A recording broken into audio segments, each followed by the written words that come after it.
My income is on the edge of the limit for Roth IRA contributions. I intend to wait until January or February to make my contribution to either a Roth or traditional IRA, depending on where our income ends up.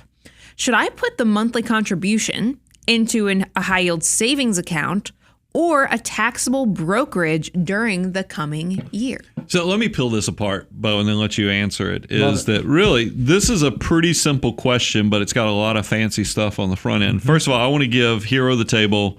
You are also the hero of don't pre-fund the Roth IRAs if you are right on that threshold, because you just create a lot of work for yourself.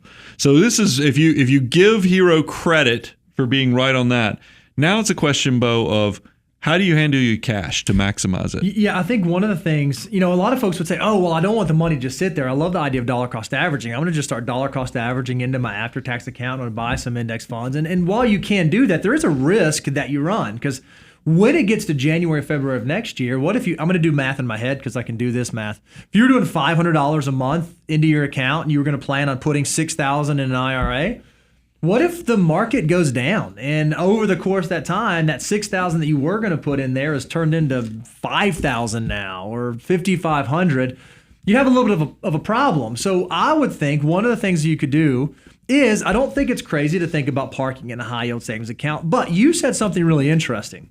I'm going to wait till January or February, and I'm going to see if I qualify for Roth or if I don't qualify for Roth. Now, hear me out on this. Even if you don't qualify, but you are structured in such a way where you could do backdoor Roths, there's a really good chance you're going to say, hey, if I can do any type of Roth at all, I'm going to do it. So while I may be funding a traditional IRA, I'm not going to fund it for the pre-tax benefit of it. I'm not going to take the deduction on that. I know I'm going to do a non-deductible contribution. Well, if you know you're going to do that anyways, and you're already at the threshold to where you think you're going to cross over the Roth, you could still do backdoor Roths. A lot of people don't realize this.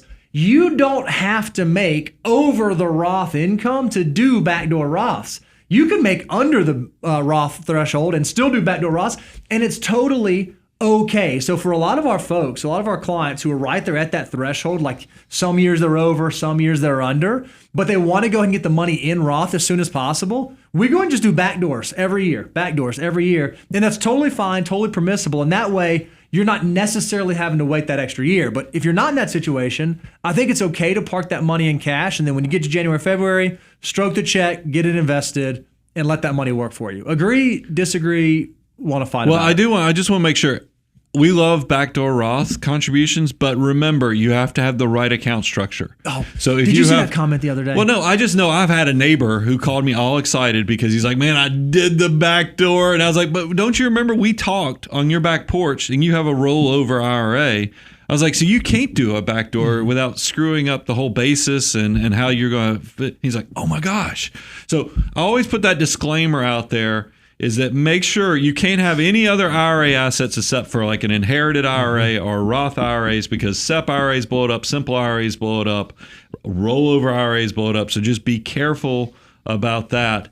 I don't disagree. If you have the right account structure, you can go ahead and plan accordingly, but you don't want to do 12 conversions. You're still probably going to end up in a very similar situation as Hero, and you're going to be doing this as a one-time transaction. Yep. I also want to answer the question about cash, because we're right there on the cusp of where things are probably going to change for cash, is because forever, everybody's going to your high yield savings account at, the banks that are still FDIC insured. But if you notice, those are still paying 3.5 to 3.7, I think. But and then you've got your money market mutual funds that are at the brokerage accounts. That's like your Fidelities, your Vanguards, and so forth. And those, they got as high as they were paying, close to 6. Got it, and it was easy to get 5. I've noticed those have slowly been coming down to where I now think you're in the low 4s, but they're still ahead. But there will be, if we get any more interest rate drops, we'll probably hit a crossover point at some point. And that's where, Hero, if your question is, I would just go with what's easiest to say. If you already, I already had a taxable account like at one of the big brokerage companies. And then I also had a high yield savings account at like Ally or something like that. So I can sit there and I just maximize the one that's paying me the most. I mean, it's because they're both secure.